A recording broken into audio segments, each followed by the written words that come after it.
Salam Wonderful Indonesia. Masih dalam perjalanan Tour Sumatera 2020 keluarga kami. Dan kali ini kami tetap start ya dari Bukit Tinggi, dan ternyata di sini tuh ada rumah puisinya Taufik Ismail. Kalian tahu kan Taufik Ismail yang penyair itu, dan kalau aku dari kecil kenal karya beliau tuh lewat karyanya Bimbo, lagu Bimbo yang ada anak bertanya pada bapaknya buat apa bersusah-susah puasa, sama lagu ada sajadah panjang terbentang, sama lagu Chrisye yang fenomenal banget yaitu akan datang hari mulut dikunci. Nah, tapi sayangnya rumah puisi ini tutup sampai Desember. Jadi ya udah, kita nikmatin bunga-bunga yang di tamannya aja. Jadi waktu itu di tamannya lagi ada tukang kebunnya, cakep-cakep deh bunga-bunganya, terurus. Dan ini belokannya tajam dan menaik ke atas jika memang kita pengen mengunjungi rumah puisi Taufik Ismail ini. Jadi hati-hati, jangan sampai kebablasan. Karena tutup, akhirnya kami lanjut ke Nagari Pariangan. Ingat ya, ini bukan Pariaman, tapi Pariangan. Di tahun 2012, desa ini pernah dapat penghargaan sebagai desa tercantik. Skalanya skala dunia. Nah, untuk dari sisi majalah atau apa travel ya, kita lihat nih travel budget ya, tahun 2020 masih cantik gak sih? Tapi yang pasti perjalanan ke sini tuh menyenangkan, kanan kirinya tuh masih alami. Kategorinya untuk sebuah desa masih termasuk bersih juga. Untuk yang daerah pertaniannya turun naik, yang pasti kualitas jalan rayanya sudah oke. Menyenangkan banget. Udaranya juga sejuk, happy deh. Sorry jadi gue, aku saranin terus kalau kamu kesini terus aja sampai nanti ketemu warung kopi Kawah, Puncak Kawah. Nanti aku jelasin deh Kawah itu apa. Selain sebagai desa tercantik dengan view-nya, sebenarnya desa ini nanti di jalan masuknya kita masih akan bisa melihat rumah-rumah gadang yang dipertahankan karena dari sisi heritage-nya. Jadi sudah tua banget nih rumah-rumahnya, maka masih dipertahankan karena nanti memang ada sisi heritage dan juga alamnya. Tuh keren ya, lebih gagah gitu. Dan penduduknya suka nanam-nanam bunga gitu. Aku senang banget ngeliatnya. Bentuk rumah panggungnya rumah panggung masyarakat, jadi kita bisa melihat bagaimana rumah panggung gadangnya masyarakat dengan istana. Ini beberapa view yang saya ambil dari Puncak Kawah. Di sini juga ada masjid tertua yang dibangun di abad 19 yang terinspirasi dari Tibet. Ini saya ambil foto di rumah tua yang tadi. Nah, ini nih daun kopi yang dikeringkan dan nanti akan dibentuk menjadi kopi kawah yang saya minum kali ini. Karena dari daun yang direbus rasanya mirip sama teh sih. Kalau kamu bisa meminumnya tanpa gula, sebenarnya asik-asik aja. Ini juga dari Puncak Kawah nih foto-fotonya. Cakep kan? Ya, untuk 2012 ini sebagai desa tercantik masih pantas dan tetap oke untuk kita datangi di tahun 2020 ini.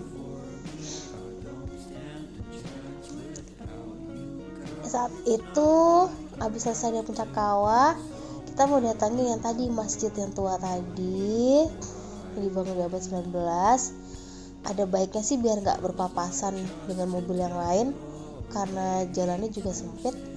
Parkir mobilnya dari luar aja, izin dengan masyarakat. Lalu jalan kakinya gak jauh banget kok. Tuh masjidnya kelihatan. Undakan-undakannya beda ya. Oh iya, masjid ini juga terkenal karena sisi keunikannya nanti di tempat wudhunya itu ada pilihan wudhu air biasa suhu normal atau wudhu air hangat. Dan air hangat ini langsung dari pegunungan.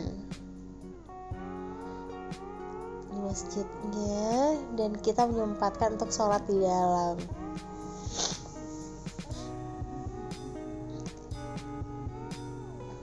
Enak banget suasananya deh, dingin. Bukan dingin yang harus pakai jaket, tapi sejuk. Dan nanti di luarnya itu ya sudah ada penjual gorengan, dan gorengannya enak, terutama pisang goreng sama tahu. Enak banget. Yang masih kurang dari sini adalah itu kan banyak air-air yang seperti kolam ya, itu masyarakatnya belum teredukasi, jadi masih banyak sampah. Sisanya sebenarnya desa ini masih asik dan masih oke untuk didatangi.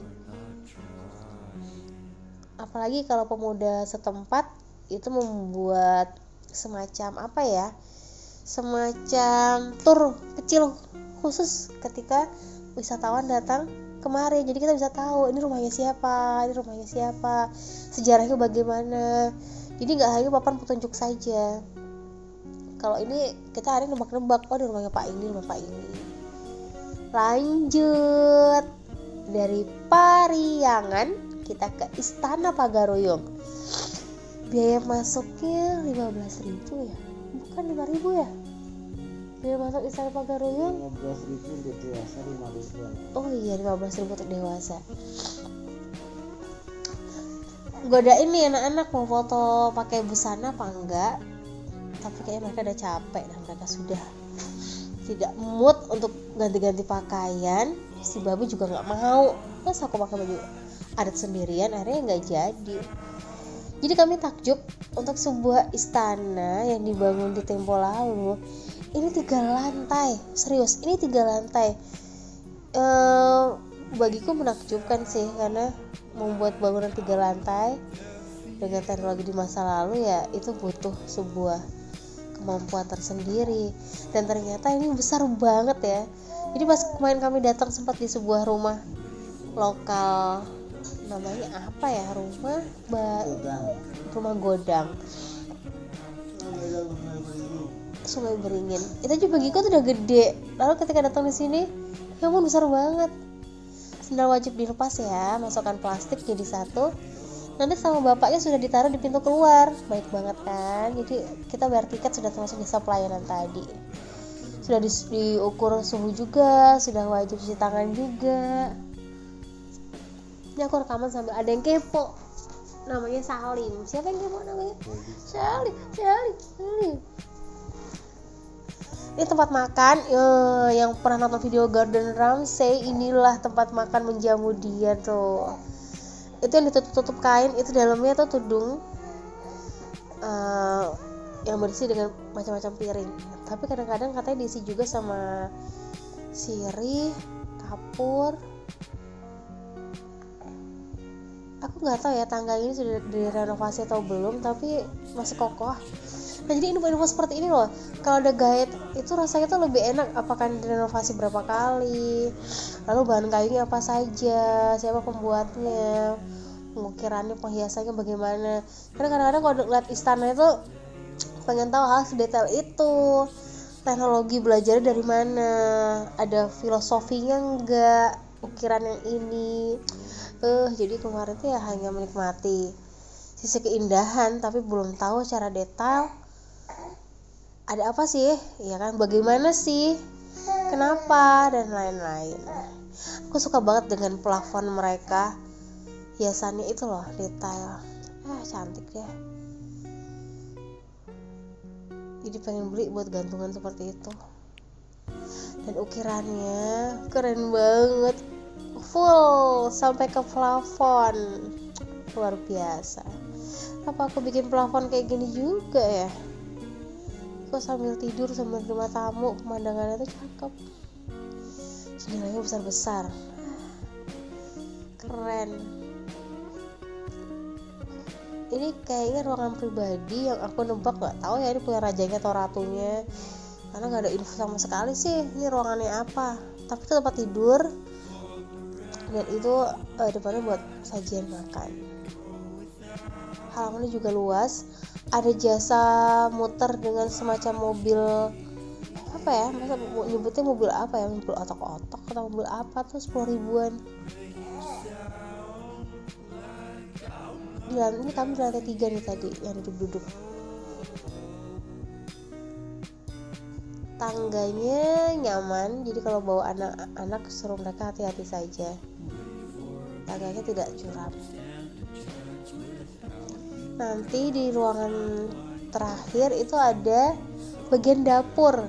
Nah di dapur itu nanti wajib kamu kunjungi juga dekat pintu keluar, karena itu ada berbagai macam alat masak yang digunakan oleh masyarakat Sumatera Barat, dan ada seorang ibu juga di sana. Malah enak deh, ibunya tuh sebenarnya jualan minyak gosok, tapi dia bisa kita tanya-tanya soal alat masak. Minyak kayu. Nih kelaparan. Dan untuk terakhir kalinya sebelum meninggalkan Bukit Tinggi, kita makan nasi khasnya lagi, yaitu nasi kapau. Kali ini kita nggak milih untuk makan di Unilis lagi, kan udah tuh kemarin tuh. Kita milih yang mana ya, warga lokal yang banyak makan di warung itu. Dan setelah kami lihat yang warga lokal yang banyak makan di lapak itu adalah di Hajah Mes. Akhirnya kita memilih untuk makan di Hajah Mes karena ingin membandingkan, bukan dalam arti negatif. Kita milih lauk yang sama lagi, yaitu tambusu dan juga ikannya. Nih di sini ada soto nih. Kalau kamu yang nggak bisa makan kapau, ada pulan soto, ada lontong pical, tenang aja. Yang aku nyesel itu di sini tuh sudah ngincer dawet, tapi ketika keasikan makan nasi kapau tuh lupa coba minum es dawetnya. Nyesel banget. Ini bagian pical semua nih. Tuh ada Nitina, Kedai Rika, Los Lambuang, Uncuneli, Unii, Teh Haji Sam. Ini Unilis yang kemarin yang viral, kanan kirinya tuh dominasi dia banyak banget.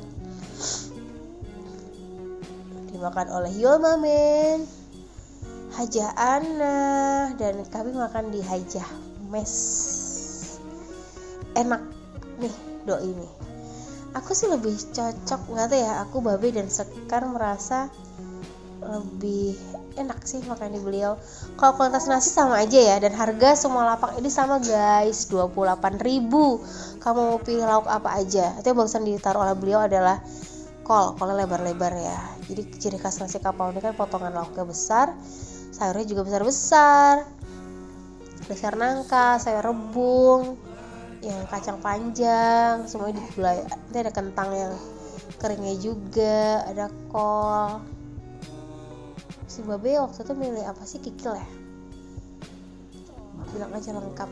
Kalau kayak si Mariam, aku bilang dia pakai nasi dan lauk aja, jadi nasinya nggak disiram oleh sayur. Kalau kata Hajah Mes, harga itu mulai diseragamkan 5 tahun terakhir sih. Jadi semuanya 28.000 per porsi. Kalau teh seingatku, oh ya di sini nyebutnya tuh teh es, teh ice kayak gimana. Jadi tehnya dulu baru esnya, bukan es teh. Kalau kamu biasanya bicaranya kan es teh. Lapar bu, so kacang panjangnya.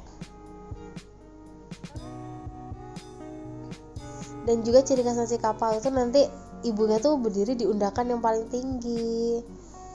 Jadi ada tangga tuh di belakang ibunya. Ini ketinggalan nih foto-fotonya.